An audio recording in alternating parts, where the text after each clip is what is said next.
playing. Yeah, Ashley is being zoomies. Zoomies. All right. 1 2 1 2 1 2 3. How you doing? It's me.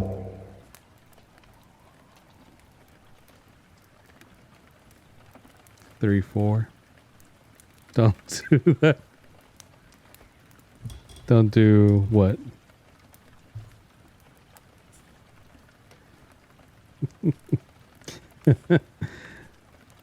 The monster? I don't think there's any monsters in this book. Right. Okay, chapter 12. The first thing he noticed turning into the university grounds was how suddenly and spectacularly the traffic swelled. There was car traffic, bike traffic, there were joggers by the score. He had to stop quickly to avoid two of the latter coming from the direction of Dunn Hall. Lewis braked hard enough to lock his shoulder belt and honked. He was always annoyed at the way joggers, bicyclers had the same irritating habit. Seemed to automatically assume that their responsibility lapsed completely at the moment they began to run. They were, after all, exercising. One of them gave Lewis the finger without even looking around. Lewis sighed and drove on. The second thing was that the ambulance was gone from its slot in the small infirmary parking lot, and that gave him a nasty start. The infirmary was equipped to treat almost any illness or accident on a short-term basis. There were 3 well-equipped examination and treatment rooms opening off the big foyer, and beyond this were the 2 wards with 15 beds each. There was no operating theater, nor anything that even resembling one. Oh yeah, buff body. Okay. Even resembling one. In case of serious accidents, there was the ambulance, which would rush an injured or seriously ill person to the Eastern Maine Medical Center. Steve Masterson, the physician's assistant who had given Lewis his first tour of the facility, had shown Lewis the log from the previous 2 academic years with justifiable pride. There had only been 38 ambulance runs in that time. Not bad. Where was I? Not bad when you considered that the student population here was over 10,000 and the total university population was almost 17,000. And here he was, on his first real day of work, with the ambulance gone. He parked in the slot headed with a freshly painted sign reading "Reserved for Dr. Creed," and hurried in. He found Charlton, a graying but lithe woman of about 50, in the first examining room, taking the temperature of a girl who was wearing jeans and a halter top. The girl had gotten a bad sunburn not too long ago, Lewis observed. The peeling was well advanced. "Good morning, Joan," he said. "Where's the ambulance?" "Oh, we had a real tragedy, all right," Charlton said. Charlton's an old woman, right? I read that correctly, right? Found Charlton, a graying but lithe woman of about 50. Yeah. Old woman. Found Charlton. Good morning, Joan. "Oh, had a real tragedy, all right," Charlton said, taking the thermometer out of the student's mouth and reading it. Steve Masterson came in this morning at 7 and saw a great big puddle under the engine and the front wheels. Radiator let go, they hauled it away. Great, Lewis said, but he felt relieved nonetheless.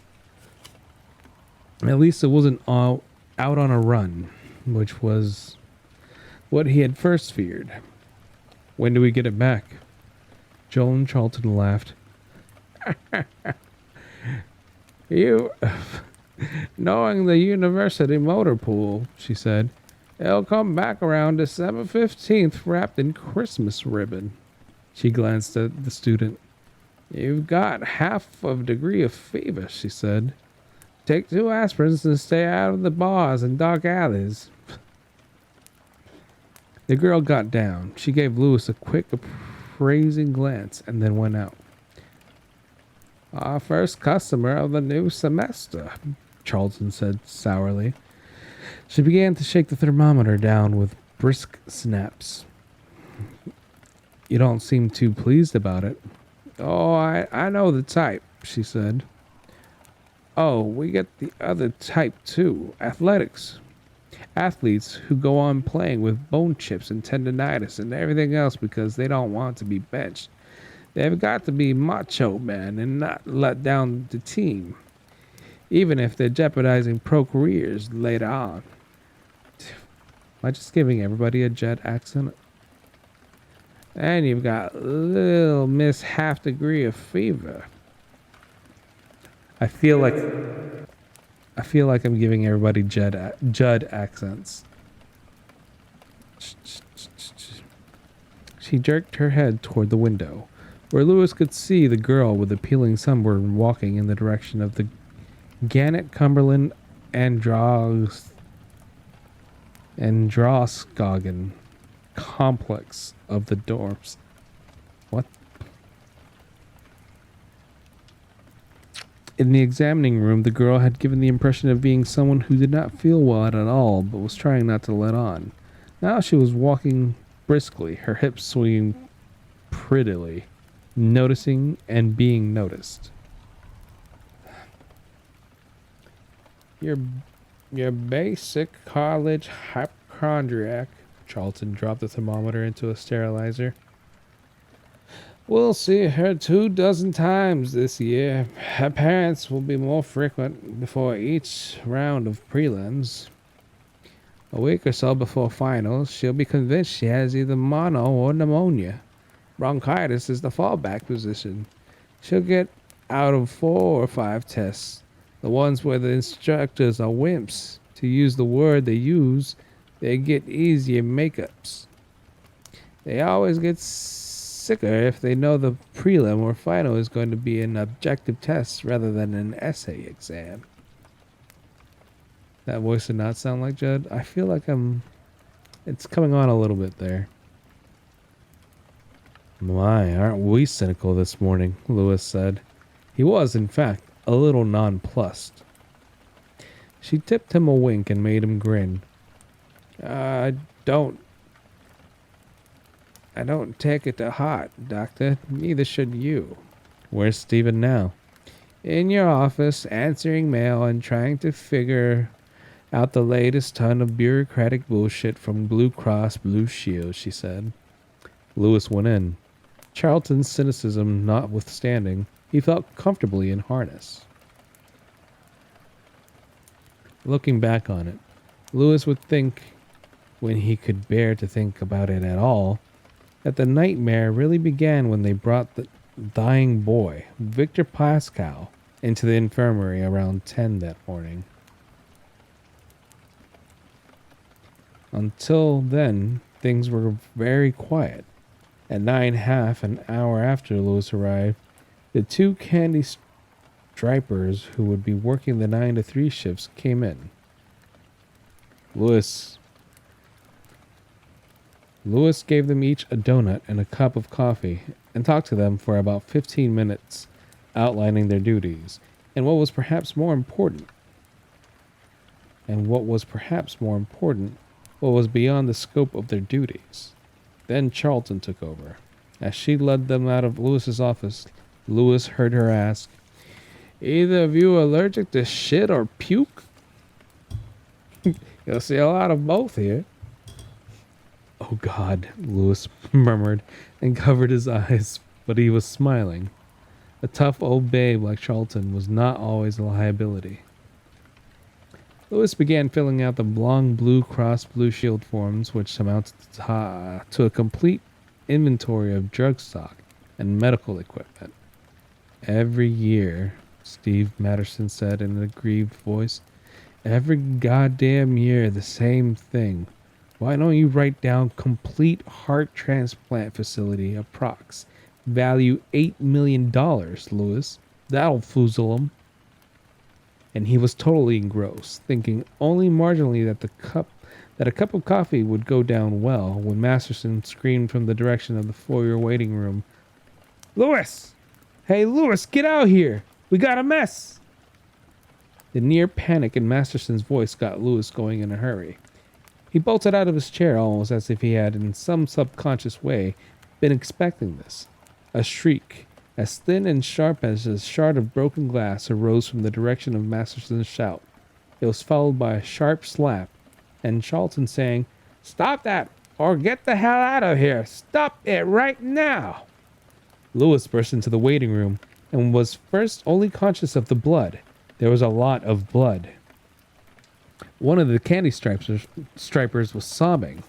The other, pale as cream, had put her fisted hands into the corners of her mouth, pulling her lips into a big revolted grin.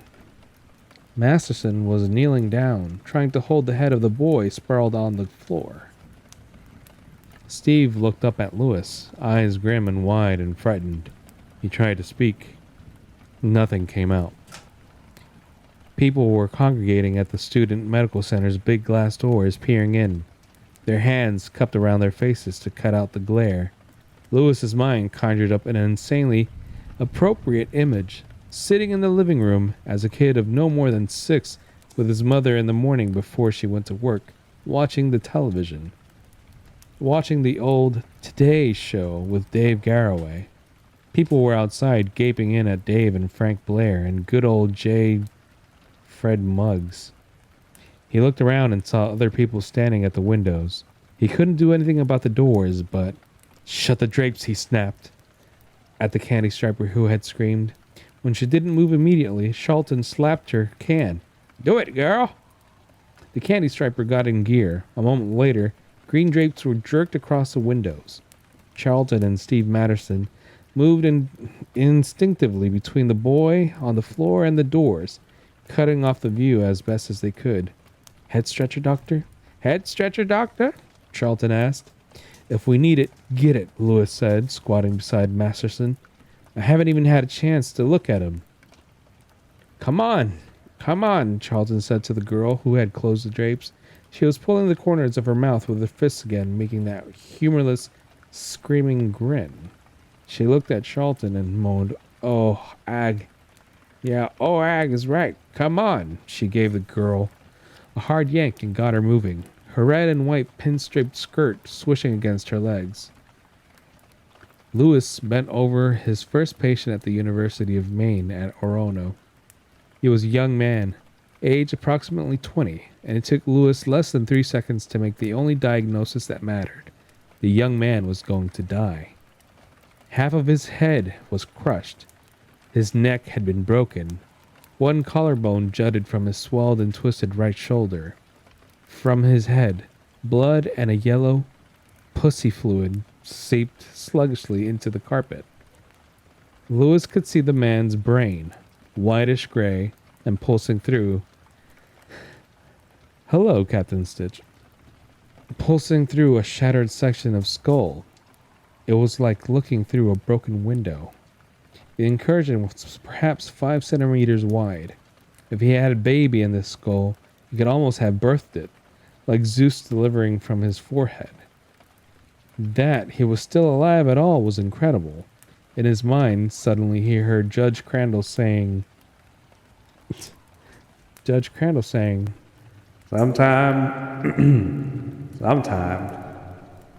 you can feel it bite your ass. And his mother, "Dad is dead." He felt a crazy urge to laugh. Dead was dead, all right. That's affirmative, good buddy. "Holler for the ambulance," he snapped at Masterson. Lewis, the ambulances." "Oh, Christ," Lewis said, slapping his own forehead.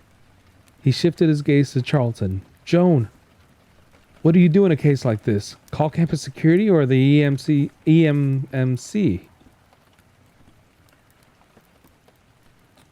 Joan looked flustered and Mission upset. failed. We'll get him next time. Nice. Joan looked flustered and upset, an extreme rarity with her, Lewis guessed, but her voice was composed enough that she replied. Doctor, I don't know. We've never had a situation like this before in my time at the medical center.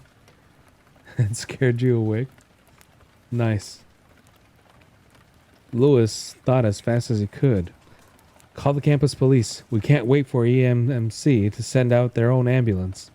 If they have to, they can take him up to Bangor in one of the fire engines. At least it has a siren flashers. Go do it, Joan. She went out, but not before he caught her deeply sympathetic glance and interpreted it. This young man, who was deeply tanned and well-muscled, perhaps from a summer working on a road crew somewhere, or painting houses, or giving tennis lessons, and dressed now only in red gym shorts with white piping, was going to die no matter what they did. He would be just as dead even if their ambulance had been parked out front with the motor idling when the patient was brought in. Incredibly, the dying man was moving. His eyes fluttered and opened. Blue eyes, the irises ringed with blood. They stared vacantly around, seeing nothing. He tried to move his head, and Lewis exerted pressure to keep him from doing so, mindful of the broken neck. The cranial trauma did not preclude the possibility of pain. The hole in his head. Oh Christ, the hole in his head. What happened to him? He asked Steve, aware that it was, under the circumstances, a stupid and pointless question. The question of a bystander. But the hole in the man's head confirmed his status. A bystander was all he was. Did the police bring him? Some students brought him in a blanket sling, and I don't know what the circumstances were.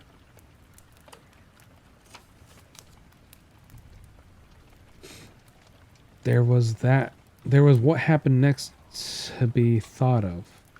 That was his responsibility too.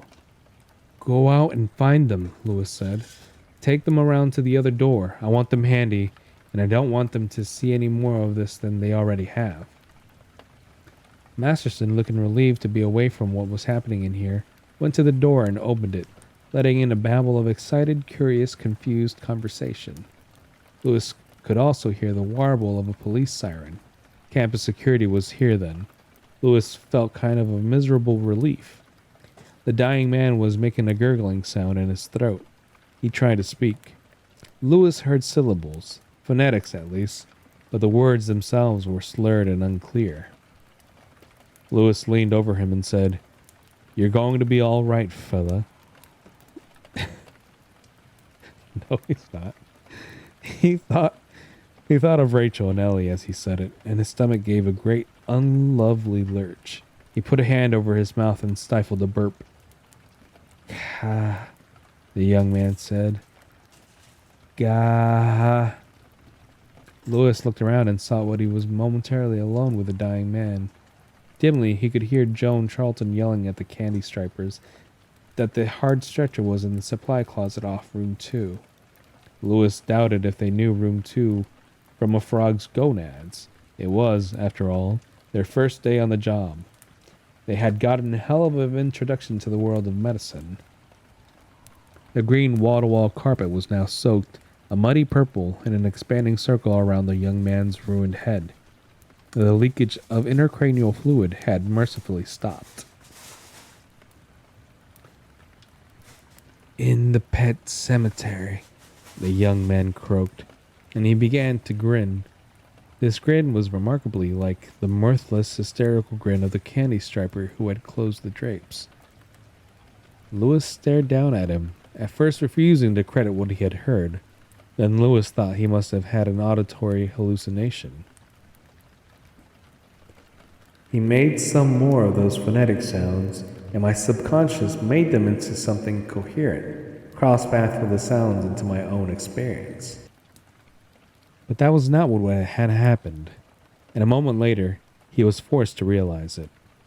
A swooning, mad terror struck him, and his flesh began to creep avidly, seeming to actually move up and down his arms and along his belly in waves. But even then, he simply refused to believe it. Yes, the syllables had been on the bloody lips of the man on the carpet, as well as in Lewis's ears. But that only meant the hallucination had been visual as well as auditory. "What did you say?" he whispered. And this time, as clear as the words of speaking parrot or a crow whose tongue had been split, were the words were unmistakable. "It's not the real cemetery." The eyes were vacant, not seeing, rimmed with blood, the mouth grinning with the large grin of a dead carp. Horror rolled through Lewis, grouping his warm heart in its cold hands, squeezing. It reduced him, made him less and less, until he felt like taking to his heels and running from the body, twisted, speaking head on the until he felt like talking. No, God. Excuse me. I need a drink.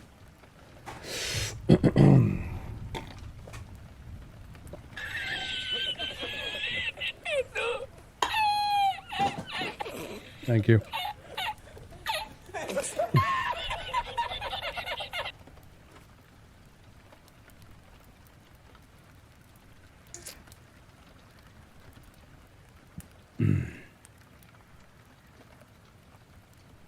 It reduced him, made him less and less, until he felt like taking to his heels and running from this bloody, twisted, speaking head on the floor of the infirmary waiting room. He was a man with no deep religious training, no bent toward the superstitious or the occult. He was ill prepared for this, whatever it was. Fighting the urge to run with everything in him, he forced himself to lean even closer. "What did you say?" he asked a second time. "El Salvador, what's up?" The grin.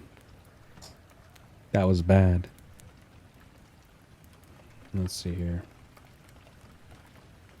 The soil of a man's heart is stonier, Lewis.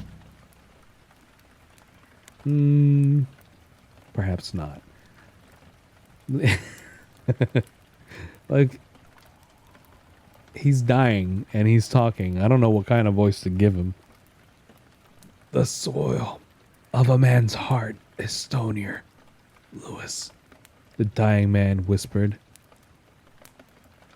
"A man grows what he can and tends it." Lewis, he thought, hearing nothing with his conscious mind after his own name. "Oh my God, he called me by my name." "Who are you?" Lewis asked in a trembling, papery voice. "Who are you?" "Engine, bring my fish." "How did you know my—" "Keep clear. Us. No. You. Ka," the young man said, and now Lewis fancied he could smell death on his breath. Internal injuries, lost rhythm, failure, ruin. "What?" The crazy urge came to shake him. Ka. The young man in the red gym shorts began to shudder all over. Suddenly he seemed to freeze with every muscle locked. His eyes lost their vacant expression momentarily and seemed to find Lewis's eyes. Then everything let go at once. There was a bad stink. Lewis thought he would, must speak again. That's weird. Lewis thought he would, must speak again. Then the eyes resumed their vacant expression and began to glaze. The man was dead. Lewis sat back, vaguely aware that all his clothes were sticking to him. He was drenched with sweat. Darkness ballooned, spreading in a wing softly over his eyes, and the world began to swing sickeningly sideways. Recognizing what was happening, he half turned from the dead man, thrust his head down between his knees, and pressed the nails of his left thumb and left forefinger into his gums, hard enough to bring blood. After a moment, the world began to clear again. That was chapter 12. Spooky. Spooky, spooky times.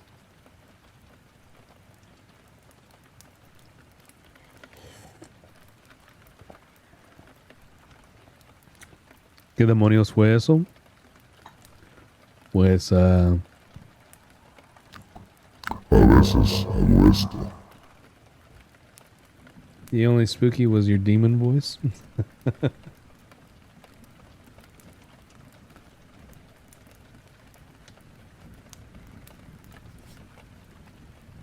How many pages is chapter 13? 1, 2, 3, 4. We can read chapter 13.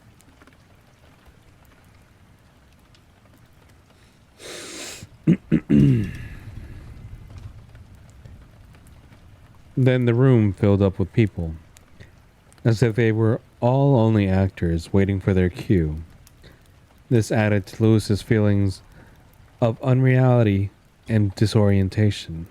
The strength of these feelings, which he had studied in psychology classes but never actually experienced, frightened him badly. It was, he supposed, the way a person would feel shortly after someone had slipped a powerful dose of LSD into his drink. Can I awaken people?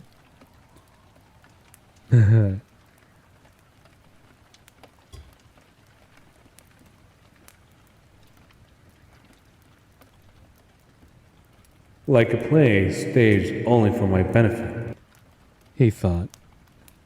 The room is first conveniently cleared so the dying Sybil can speak a few lines of oblique prophecy to me, and me alone, and as soon as he's dead, everyone comes back. The candy stripers bungled in, one on each end of the hard stretcher, the one they use for people with spinal or neck injuries. Joel and Charlton followed them, saying that the campus police were on their way. The young man had been struck by a car while jogging.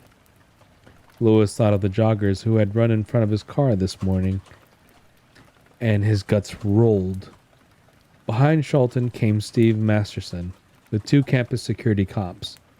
Lewis, the people who bought Pascal in are, he broke off and said sharply,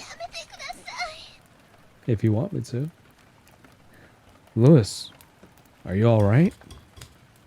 Lewis. Lewis, are you alright?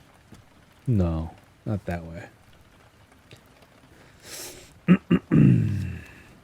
I'm okay, he said and got up. Faintness washed over him again and then withdrew. He groped. Pascal was his name? One of the campus cops said, Victor Pascal, according to the girl he was jogging with.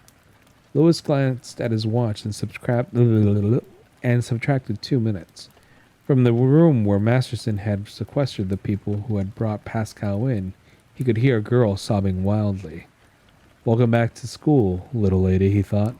Have a nice semester. Mr. Pascal died at 10:09 a.m., he said. One of the cops wiped the back of his hand across his mouth. Masterson said again, Lewis, are you really okay? You look terrible. Lewis opened his mouth to answer, and one of the candy stripers abruptly dropped her end of the hard stretcher and ran out, vomiting down the front of her pinafore. A phone began to ring. The girl who had been sobbing now began to scream the dead man's name, Vic, Vic, Vic, over and over. Bedlam. Confusion. One of the cops was asking Charlton if they could have a blanket to cover him up. And Shelton was saying she didn't know if she had the authority to requisition one. And Lewis found himself thinking of a line from Maurice Sendak. Let the wild rumpus start. Okay. Those rotten giggles rose in his throat again, and somehow he managed to bottle them up. Had this Pascal really said the words pet cemetery? Had this Pascal really spoken his name? Those were the things that were knocking him off kilter. The things that had sent him wobbling out of orbit. But already, his mind seemed to be wrapping those few moments in a protective film, sculpting, changing, disconnecting. Surely, he had said something else. If he had indeed spoken at all. And in the shock and unhappy passion of the moment, Lewis had misinterpreted it. More likely, Pascal had only mouthed sounds, as he had his first thought. Lewis groped for himself, for that part of himself that had caused the administration to give him his job over the other 53 applicants for the position. There was no one in command here. No forward motion. The room was full of milling people. Steve, go give that girl a trank, he said, and just saying the words made him feel better. It was as if he were in a rocket ship under power. Now, pulling away from a tiny moonlet. Said moonlit being, of course, that irrational moment when Pascal had spoken. Lewis had been hired to take charge. He was gonna do it. Joan, give the cop a blanket. Knocker, we haven't inventoried. Give it to him anyway. Then check on with that candy striper. He looked at the other girl, who still held her hand in the heart stretcher. She was staring at Pascal's remains with a kind of hypnotized fascination. Candy striper, Lewis said harshly, and her eyes jerked away from the body. What's the other girl's name? Who? The one who puked, he said with a deliberate harshness. Judy. Judy D'Alessio.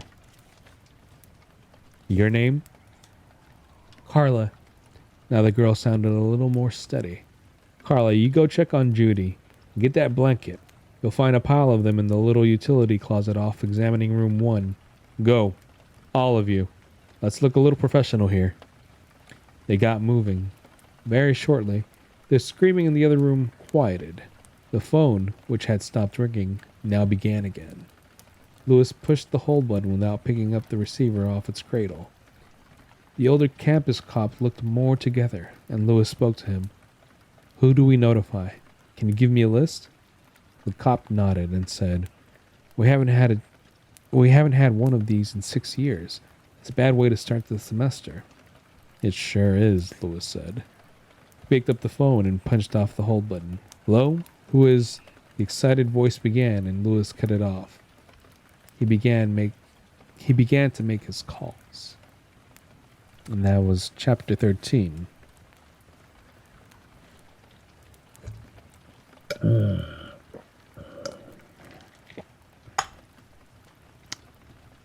Man. Really dries out your throat. Let's see, chapter 14 is 1, 2, 3. Okay, read chapter 14.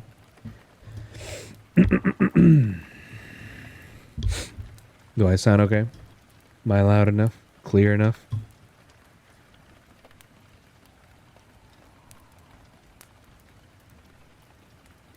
Things did not slow down until nearly 4 that afternoon, after Lewis and Richard Irving, the head of campus security, made a statement to the press. The young man, Victor Pascal, had been jogging with 2 friends, one of them his fiancée. A car driven by Tremont Withers, 23, of Haven, Maine, had come up the road leading from the Lingill Women's Gymnasium toward the center of campus at an excessive speed. Withers' car had struck Pascal and driven him headfirst into a tree. Pascal had been brought to the infirmary in a blanket by his friends and 2 passerbys. He had died minutes later. Withers was being held pending charges of reckless driving, driving under the influence, and vehicular manslaughter. The editor of the campus newspaper asked if he could say that Pascal had died of head injuries. Lewis, thinking of that broken window through which the brain itself could be seen, said he would rather let the Penobscot County coroner announce the cause of death. The editor then asked if the 4 young people who had brought Pascal to the infirmary in the blanket might not have inadvertently caused his death. No, Lewis replied, not at all. Unhappily, Mr. Pascal was, in my opinion, mortally wounded upon being struck. There were other questions, a few, but that answer really ended the press conference. Now Lewis sat in his office. Steve Masterton had gone home an hour before, immediately following the press conference, to catch himself on the evening news, Lewis suspected. Trying to pick up on the shards of the day, or maybe he was just trying to cover what had happened, to paint a thin coating of routine over it. He and Charlton were going over the cards in the front file. Those students who were pushing grimly through their college years in spite of some disability. There were 23 diabetics in the front file, 15 epileptics, 14 paraplegics, and assorted others.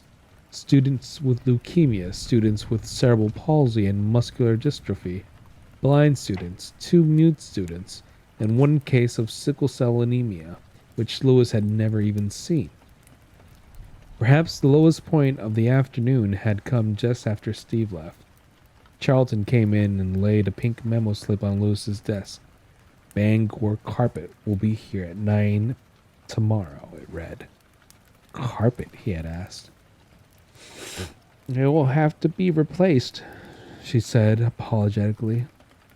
No way the stain's going to come out, Doctor. Of course not. At that point, Lewis had gone into the dispensary and taken a Tylenol. That was his first med school roommate had called tuners. That's what his first med school roommate had called tuners. Hop up on the Tunerville trolley, Lewis, he'd say, and I'll put on some credence.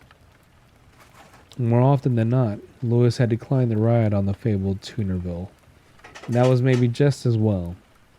His roomie had flunked out halfway through this 3rd semester and had ridden the Tunerville trolley all the way to Vietnam as a medical corpsman.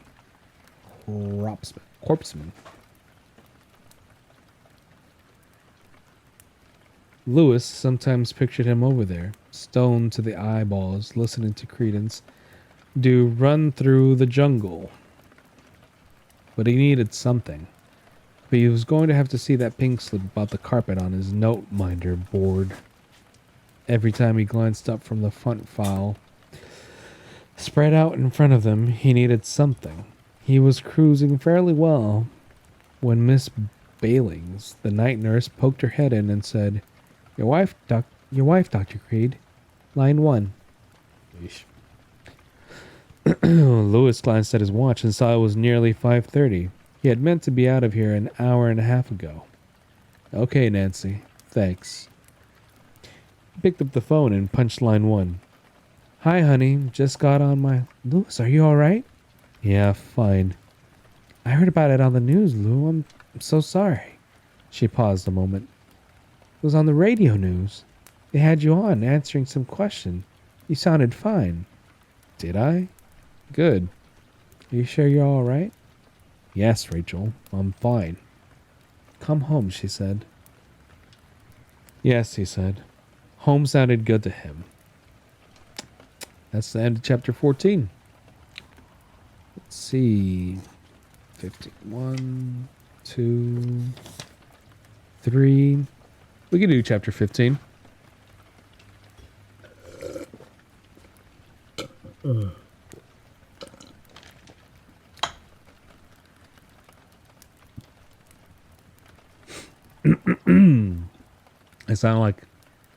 I feel like I sound like I'm stuffed up. We can do the whole book. Would you stay awake? 15. She met him at the door, and his jaw dropped. She was wearing the net bra he liked, a pair of semi-transparent panties, and nothing else. You look delicious, he said. Where are the kids? Missy Dandridge took them. We're on our own until 8:30, which gives us 2.5 hours. Let's not waste it. She pressed against him. He could smell a faint, lovely scent.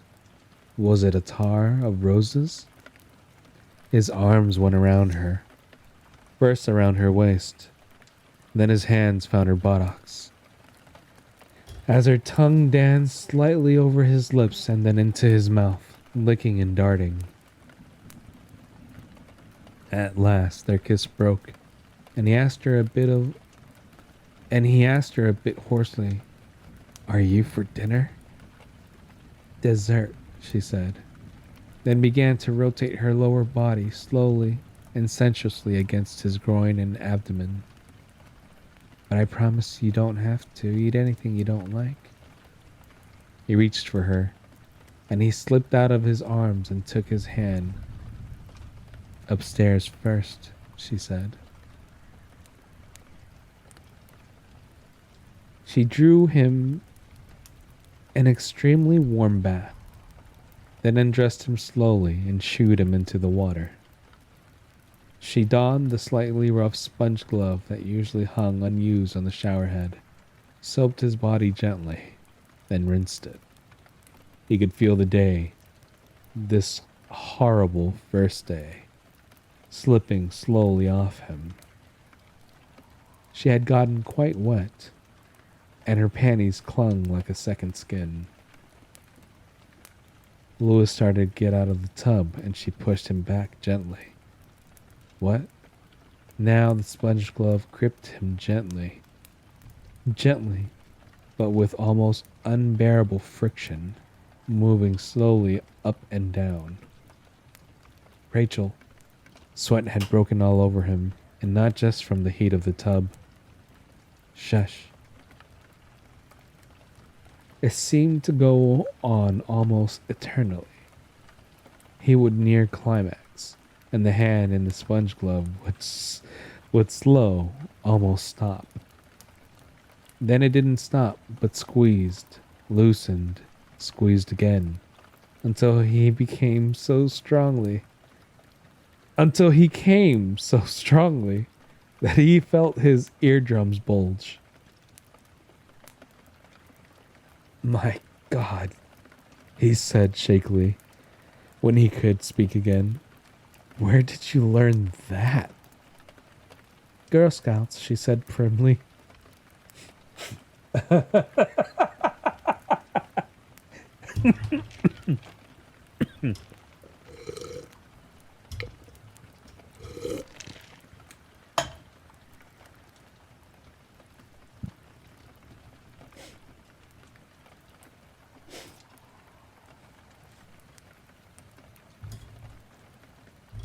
What are they teaching Girl Scouts? What are those Girl Scouts doing? She had made stroganoff, which had been simmering during the bathtub episode, and Louis, who could have sworn at 4 o'clock that he would want to eat sometime around Halloween, ate 2 helpings. Then she led him upstairs again. Now, she said, let's see what you can do for me. All things considered, Louis thought he rose to the occasion quite well. Afterward, Rachel dressed in her old blue pajamas. Louis pulled on a flannel shirt and nearly shapeless corduroy pants, what Rachel called his grubs, and went after the kids. Missy Dandridge wanted to know about the accident, and Louis sketched it in for her, giving her less than she would probably read in the bank or daily news the following day. He didn't like doing it. It made him feel like the most rancid sort of gossip. But Missy would accept no money for sitting, and he was grateful to her for the evening he and Rachel had shared. Gage was asleep before Lewis had gotten the mile between Missy's house and their own. Even Ellie was yawning and glassy-eyed. He put Gage into fresh diapers, poured him into his sleeper suit, and popped him into his crib. Then he read Ellie a storybook. As usual, she clamored for Where the Wild Things Are, No. being a veteran and Wild Thing herself.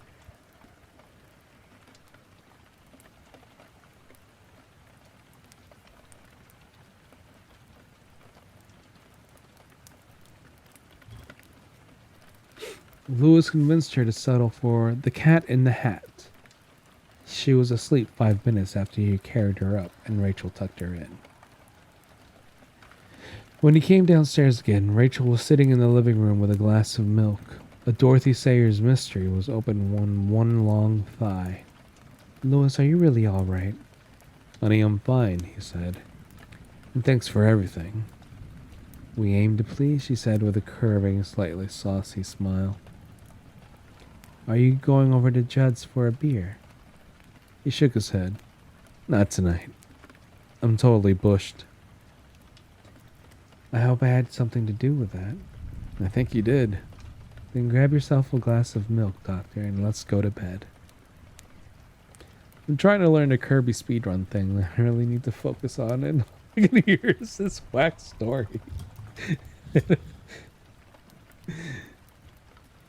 What's so whack, man? It is good training.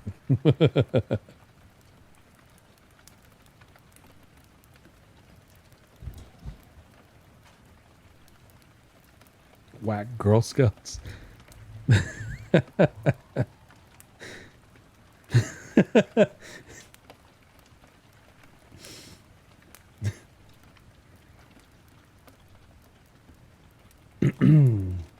Jesus Christ.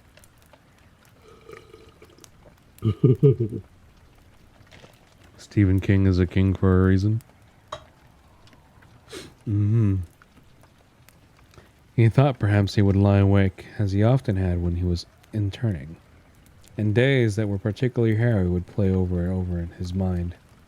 But he slid smoothly towards sleep, as if on a slightly inclined, frictionless board. He had read somewhere that it takes the average human being just 7 minutes to turn off all the switches and uncouple from the day. 7 minutes for conscious and subconscious to revolve, like the trick wall in an amusement park haunted house. Something a little eerie in that. He was almost there when he heard Rachel say, as if from a great distance, "Day after tomorrow."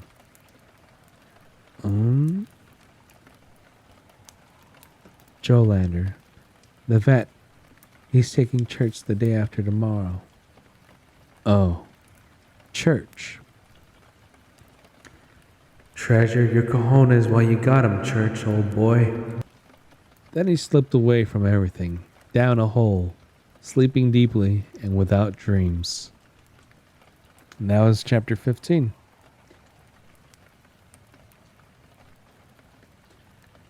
So,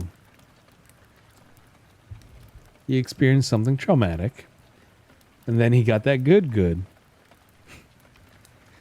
and went to sleep soundly. Chapter 16. Let me see. 1, 2, 3, 4, 5, 6, 7 pages. Perhaps not. I'm going to save chapter 16 for next